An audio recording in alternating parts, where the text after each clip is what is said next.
নমস্কার আপনাদের সকলকে। আমি যে ভিডিওটা যে ব্যাপারে নিয়ে তৈরি করেছি সেটা হচ্ছে, কালকে আমরা দেখেছি যে হুগলি জেলায় কিছু একটা দালালকে ধরে প্রচণ্ডভাবে মারধর করছিল। তিনি নাকি চাকরি দেওয়ার নাম করে 5 লক্ষ কত টাকা নিয়েছেন।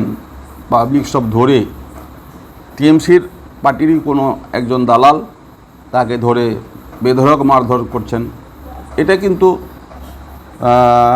আপনারা টাকা দিয়েছেন, উনি বলেছেন তো আপনারা টাকা দিয়েছেন, সেই জন্যই উনি আপনাদের কাছ থেকে টাকা নিয়েছেন। তো আপনাদের মারধর করা উচিত নয়, ওদের সুযোগ দেওয়া উচিত ওনাকে। উনি আস্তে আস্তে টাকা ফিরিয়ে দেবেন, কারণ আপনারা নিজের স্বার্থেই তো টাকাটা দিয়েছিলেন। তো তাকে ধরে এরকম খোলা মারা, শাসক আইন নিজের হাতে নেওয়া আপনাদের ঠিক হয়নি। আপনারা এরকমভাবে যদি মারেন তাহলে তার ক্ষতি হতে পারে। তা আপনি টাকাটা পাবেন কোত্থেকে?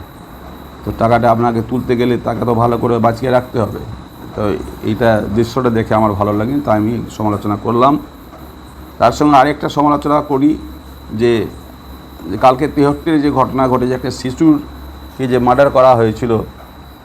এবার শিশুটাকে যারা কে মার্ডার করেছে সন্দেহের উপরে গ্রামবাসী দুজন স্বামী স্ত্রীকে পিটিয়ে দিয়ে মেরে দিয়েছেন, মানে প্রশাসন নিজের হাতে তুলে নিয়েছেন।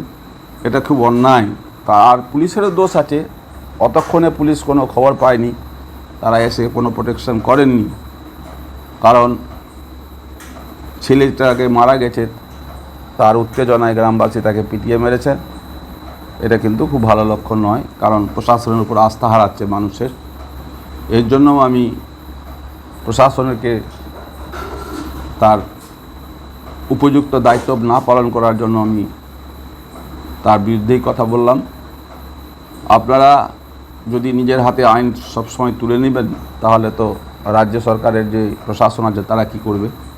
ন্যায় অন্যায়ভাবে এইভাবে কাজ করা আপনাদের অন্যায়।